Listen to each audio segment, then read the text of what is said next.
Oke, ini adalah awal mula season kedua dari novel Heavenly Demon. Ratu Isabel akhirnya mengumpulkan setiap orang penting yang ada di benua Salamander untuk mengungkapkan fakta sebenarnya terkait dengan Roman Dimitri. Sudah 1 bulan berlalu semenjak kepergiannya dan tentu saja itu membuat gempar benua. Awalnya mereka hanya berpikir bahwa Roman Dimitri hanya pergi untuk menyelesaikan sesuatu, tapi ternyata ini lebih rumit dibandingkan dengan apa yang mereka pikirkan. Apalagi saat pertemuan terakhir mereka dengan Roman Dimitri itu sama seperti ia ingin mengucapkan perpisahan. Hans, Kevin, Chris, Romero, Dimitri, dan orang-orang penting yang Roman temui sebelumnya juga merasakan hal yang sama. Pertemuan mereka dengan Roman Dimitri seolah-olah itu adalah tanda dari Kaisar Roman Dimitri bahwa ia akan pergi. Tapi tentu saja mereka bertanya-tanya, kenapa Roman Dimitri pergi? Apakah ia mendapatkan masalah? Ya, jika itu masalah apa yang bisa diberikan oleh monster ataupun dewa dari para manusia tersebut? Bahkan 2 pegunungan besar yang tidak pernah dijamah, yaitu Kronos dan juga Valhalla, bisa ditumbangkan oleh Roman Dimitri. Dan yang lebih mustahil di dalam sejarah umat manusia, yaitu menghancurkan alam iblis. Jadi pastinya seharusnya tidak akan ada yang bisa membuat masalah dengan Kaisar Roman Dimitri. Walau demikian, sebagian orang meyakini pastinya ada suatu hal yang tidak bisa diungkapkan oleh Roman terkait dengan kepergiannya, dan itu membuat setiap orang khawatir. Tidak hanya Kekaisaran Dimitri, Kerajaan Hektor, Kairo, dan negara tetangga yang menghormati Dimitri, mereka semua mencari keberadaan Kaisar Roman Dimitri selama 1 bulan penuh, dan itu dilakukan tanpa henti. Saat ini kondisi mereka benar-benar memprihatinkan. Tubuh agak kurus, rambut acak-acakan. Itulah kenapa Isabel yang sebenarnya tidak ingin memberitahukan fakta terkait dengan Roman Dimitri, karena janji yang telah ia buat pada akhirnya memutuskan untuk memberitahukan fakta sebenarnya terkait dengan Roman Dimitri. Saat ini orang-orang penting telah berkumpul di hadapannya. Tentu saja Isabel sendiri sebenarnya bingung bagaimana menceritakan awal mula dari segalanya, karena ini adalah cerita yang sebenarnya agak sulit untuk dipercayai. Lalu ia pun mulai menyinggung tentang 2 dunia dan dimensi yang sebenarnya tidak bisa disentuh satu sama lain. Sebagai contoh, dunia manusia saat ini dan dunia alam iblis itu adalah dunia yang jelas-jelas berbeda, dan sebenarnya tidak akan ada orang yang bisa melintasi antara dunia yang berbeda. Dan saat itulah variabel tak terduga muncul,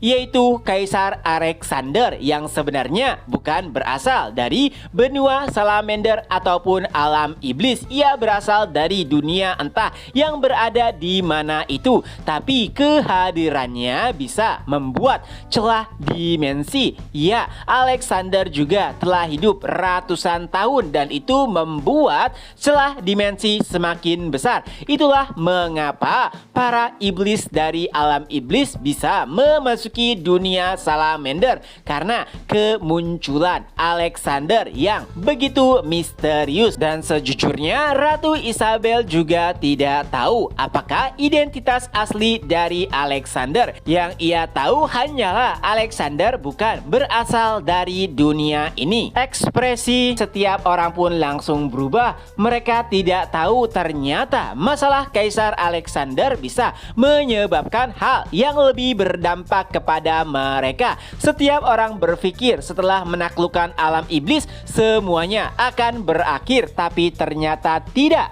Lalu Ratu Isabel kembali menjelaskan hakikat sebenarnya terkait Roman Dimitri yang sama seperti Alexander. Sebenarnya ia bukanlah penghuni asli dari benua Salamander, yang mana Isabel sendiri tidak tahu identitas asli dari Roman Dimitri. Dan sejak awal penaklukan alam iblis, Roman Dimitri telah diperingati oleh para dewa, yaitu jika ia terlalu banyak ikut campur dalam permasalahan dua dunia, maka dirinya akan dibuat menghilang. Karena sebenarnya memang Roman Dimitri bukanlah sosok yang harusnya ada di dunia mereka saat ini. Penjelasan tersebut tentu saja lebih mengejutkan. Tapi timbullah sebuah pertanyaan. Kevinlah yang bertanya, jika demikian apakah itu berarti tuan mereka Roman Dimitri mengorbankan dirinya untuk kesejahteraan umat manusia? Dan jawaban dari Ratu Isabel adalah ya. Roman Dimitri dari awal sudah mengetahui konsekuensi jika menaklukkan alam iblis, tapi ia tidak peduli dengan hal tersebut dan lebih memilih agar orang-orangnya bisa hidup damai dan itu bahagia. Adalah fakta yang tidak ingin dipercayai oleh setiap orang. Kevin 1 bulan sebelumnya, setelah mendengar kabar bahwa Roman Dimitri menghilang, ia tidak menggubris informasi tersebut karena Kevin sangat mempercayai tuannya. Tapi ia pun mulai mengingat terkait pertemuan terakhirnya dengan Kaisar Roman Dimitri. Apalagi kala itu juga Roman mengajarinya teknik sempurna dari ilmu pedang surgawi, dan nampaknya rumor tersebut benar-benar mempengaruhi pikiran Kevin. Ia pun mencari tuannya dari ujung benua ke ujung benua lainnya, dan sayangnya hasilnya nihil. Tubuhnya bahkan sampai menjadi sangat kurus karena melakukan pencarian tanpa henti, dan informasi yang disampaikan oleh Ratu Isabel membuat dirinya benar-benar hancur. Bagi Kevin, Roman Dimitri adalah segalanya. Ialah yang merekrut Kevin, orang pertamanya.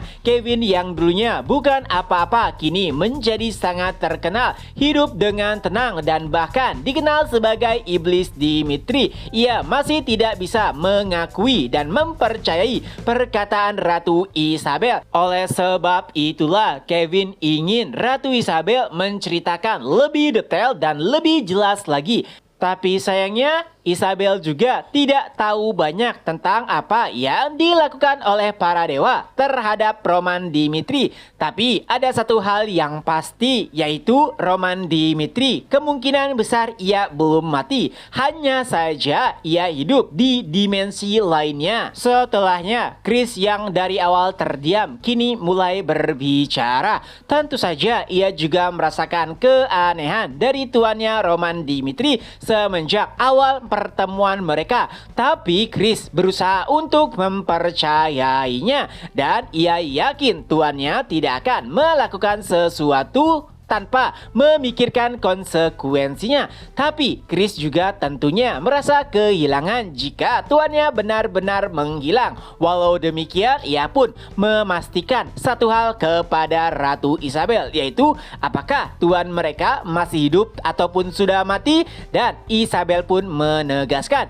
dari apa yang diberitahukan oleh para dewa, Roman Dimitri masih hidup. Hanya saja ia hidup di dimensi lainnya. Dan fakta itulah yang hanya ingin diketahui oleh Chris, karena mereka pernah melintasi dimensi, jadi ada kemungkinan mereka juga bisa menemukan dimensi lainnya. Dan Roman Dimitri, mereka harus membuatnya kembali apapun dan bagaimanapun caranya. Siapa sangka apa yang dikatakan oleh Chris menimbulkan semangat di setiap orang. Mereka juga memiliki tujuan yang sama, yaitu mengembalikan Roman Dimitri. Marquis Fabio dan Marquis Valentino, orang terkaya di benua Salamander. Mereka berjanji akan mengeluarkan berapapun itu untuk mencari Roman Dimitri dan Edwin Hector yang berspesialisasi terhadap sihir.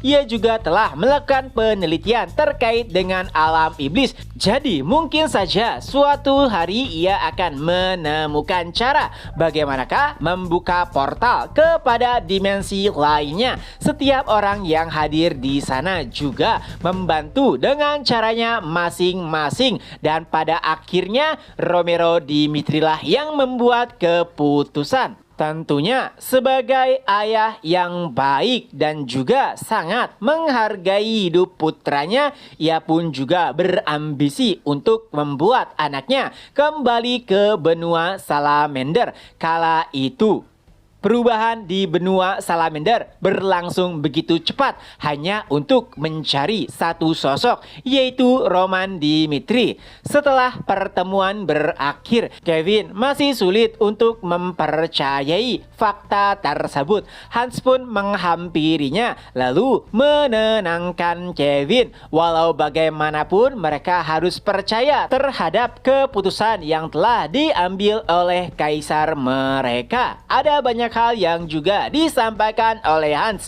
untuk membuat Kevin tenang, dan pada akhirnya Kevin pun menjadi sedikit tenang, berpindah ke sisi lainnya. Entah di mana itu, seseorang pun membuka matanya. Ya, itu adalah Roman Dimitri yang akhirnya terbangun di dimensi yang tentu saja belum ia ketahui. Chapter pun berakhir. Nah, itulah awal mula dari novel Heavenly Demon season kedua. Semoga terhibur. Ketemu lagi di next video. Bye bye.